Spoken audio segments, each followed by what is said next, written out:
Berger paint का starting में नाम बर्जर पेंट्स नहीं बल्कि कुछ और था।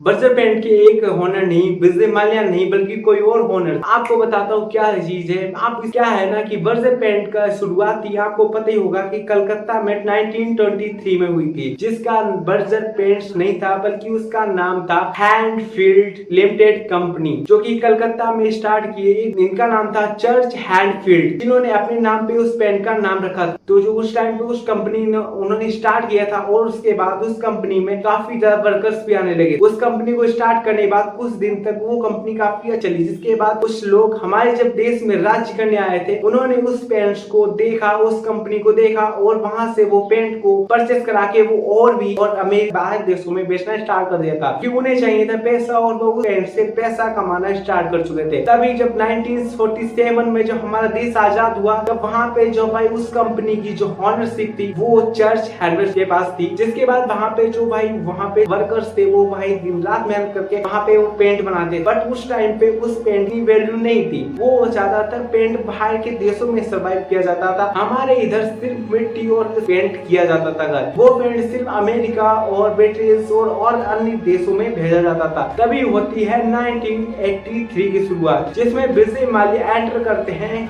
बर्जर पेंट की, जिन्होंने उस कंपनी को खरीदा और उसका नाम रख दिया बर्जर पेंट्स। विजय माल्या ने बर्जर पेंट्स को खरीद लिया था 1983 में। तब भाई उस पेंट में भाई उन्होंने हिस्सेदारी की।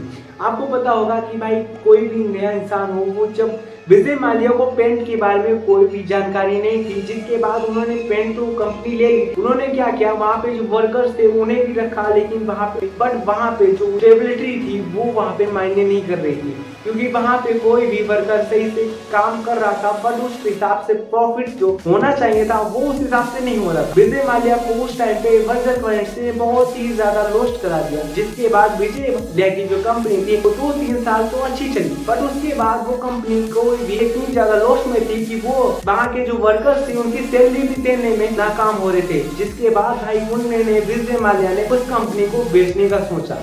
ये फैसला उनके लिए एक बहुत ही बड़ा फैसला था। ये पेंट कंपनी उन्हें बेचनी चाहिए या फिर नहीं। विजय माल्या को लगता था कि मेरी जो बर्जर पेंट कंपनी है वो एकदम घाटे का सौदा है। उन्होंने सोचा इसे तुरंत देना ही अच्छा रहेगा, क्योंकि इस कंपनी में उन्होंने कभी प्रॉफिट कमाया ही नहीं था। टाइम पे बर्जर पेंट का जो था स्टॉक तो इंडिया में इतना ज्यादा अच्छे से नहीं बिक रहा था, क्योंकि भाई उनकी जो मार्केटिंग थी, स्टेबिलिटी थी, वो इस हिसाब से नहीं सही थी। कहा जाता है कि वहाँ पे जो वर्कर्स थे वो उस हिसाब से काम ही नहीं कर रहे थे, जिस हिसाब से उनकी जो पेंट क्वालिटी थी वो एकदम छोटी सी कंपनी थी उस हिसाब से। जिसके बाद उस कंपनी को बेचने का उन्होंने ठान लिया था। विजय माल्या ने 1991 में इस कंपनी को बेच दिया। तभी वहां के पंजाबी दो भाई थे। विजय माल्या को सबसे ज्यादा इंटरेस्ट उनके इलीगल बिजनेस किंगफिशर की बियर और किंगफिशर का एयरलाइंस कंपनी में था, जिसका उसमें ज्यादा इंटरेस्ट होने का कारण विजय माल्या बर्जर पेंट्स में टाइम ही नहीं दे पा रहे थे। जिसके बाद भाई उस पेंट की कंपनी डूबती स्टॉक्स मार्केट्स को देख के विजय माल्या ने इसे बेचना ही सही समझा। और इसी बात उस टाइम पे क्या था कि बर्जर पेंट्स के जो सबसे ज्यादा बेचने वाले लोग थे वो थे ये दो ब्रदर्स। इन्होंने क्या किया था कि बर्जर पेंट्स इनके पास आता था और ये अपनी दुकान से बाहर के देशों में सरवाइव करते थे। वहां के से वो यहाँ से इंपोर्ट करते थे बाहर के देशों में, जैसे रसिया है, ऑस्ट्रेलिया है, अमेरिका है। ये बाहर के देशों में सबसे ज्यादा बिकने वाला पेंट्स था। उस टाइम पे भाई ये विजय माल्या की जो भाई क्वालिटी थी पेंट की वो उस हिसाब से नहीं आ रही थी। क्या था कि विजय माल्या का जो पेंट था वो काफी ज्यादा हाई क्वालिटी में और काफी ज्यादा हाई रेट में था, जो कि इंडियंस में अफोर्ड करना उस टाइम पे बहुत ही ज्यादा मुश्किल था। जिसके बाद भाई जो विजय माल्या का पेंट था बाहर की स्टॉक में बिकता था, लेकिन वहाँ पे क्या था, बाहर की अलग कंपनियां भी अलग अलग देशों में स्टार्ट हो गई थी, जहाँ पे कंपटीशन करना एकदम मार्केट में बहुत ही ज्यादा पॉसिबल ही नहीं था। जिसके कारण विजय माल्या ने भाई इस कंपनी को बेचने का ही फैसला ले लिया था, क्योंकि उन्हें भाई किंगफिशर एयरलाइन में बहुत ही ज्यादा इंटरेस्ट था। उन्हें एयरलाइन स्टार्ट करनी थी, जिस कारण भाई उन्होंने उस बर्जर पेंट्स को इंटरेस्ट ही हटा दिया। और जिस कारण भाई उस कंपनी को 1991 में कुलदीप सिंह ढींगरा और गुरबचन सिंह ढींगरा, जिन्होंने भाई बर्जर पेंट्स को खरीद लिया था, वो भी अपनी कुछ स्टॉक मार्केट बेच के कुछ इन्होंने मार्केट के शेयर बेच दिए थे। ये दो ब्रदर्स को बेच दिया, जिसकी कीमत थी उस टाइम पे 38 करोड़ रुपए। कहा जाता है कि भाई बर्जर पैंट के कुछ ऐसे हालात हो गए थे कि वहां पे भाई उन्हें वर्कर्स की सैलरी तक नहीं मिल रही थी। इतने बुरे हालात थे बर्जर पैंट्स के, जिन्हें इन दो भाइयों ने खरीदा और कुछ इन्होंने अपनी प्रॉपर्टीज बेच के इस कंपनी को खरीद लिया। जब इन्हें पता चला कि विजय माल्या अपनी बर्जर कंपनी को बेच रहे हैं, तब इन्होंने बिना टाइम वेस्ट किए इन्होंने अपने स्टॉक मार्केट और शेयर मार्केट से जितना भी पैसा था सब निकाल के और अपनी कुछ प्रॉपर्टीज बेच के इस कंपनी को खरीद लिया। और आज ये कंपनी इंडिया की मोस्ट, इन दो भाइयों ने जब खरीदा था तो लोगों ने कहा था तुम घाटी का सौदा कर रहे हो, क्योंकि इस पेंट कंपनी में कभी प्रॉफिट हो ही नहीं सकता, क्योंकि इसमें बहुत ही बड़े बड़े लोग थे, लेकिन उन्होंने प्रॉफिट नहीं करता तो तुम कहां से कर लोगे। बट उन दो भाइयों ने ऐसा करके भाई 93 में इस कंपनी को फिर से स्टार्ट किया। जब इस कंपनी को फिर से स्टार्ट किया, उन्होंने वेस्ट एम्प्लॉयर और वेस्ट इंजीनियर और भी वेस्ट मटेरियल लगा के एक बढ़िया सी कंपनी फिर से स्टार्ट की।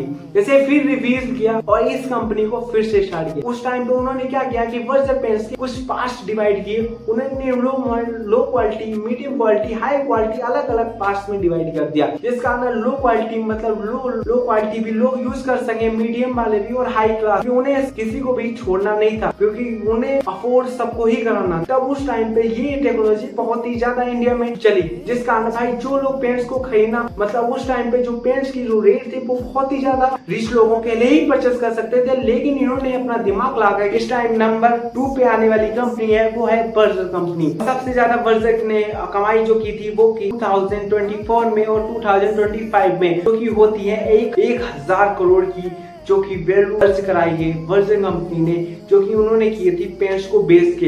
इस टाइम बर्जर पेंट्स काफी ज्यादा लोगों को भी परचेस करवाया। ये मार्केटिंग स्ट्रेटजी इतनी कमाल की थी कि भाई देखते ही देखते कुछ ही सालों में इंडिया के में बर्जर कंपनी छा गई। पावरफुल कंपनी है जिसका नाम इंडिया के पन्नों में दर्ज है, क्योंकि भाई बर्जर पेंट्स इस टाइम में हर किसी को मालूम है कि बर्जर पेंट क्या पेंट है। कहा जाता है कि बर्जर पेंट ने सबसे ज्यादा बिक्री सन 2024 और 25 में की थी, जिसका लगभग नेटवर्क बताया जा रहा है कि 1000 करोड़ था, जो कि एक साल का इतना टर्नओवर आज तक किसी कंपनी ने नहीं कर पाया है। बताया जाता है कि पेंट्स के मामले में बर्जर पेंट इतना ऊपर था, जो कि इंडिया की सबसे ज्यादा कमाई करने वाली कंपनी और इंडिया की मोस्ट नंबर 2 पेंट की कंपनी भी बन चुकी है। बर्जर का नाम इस टाइम हर घर में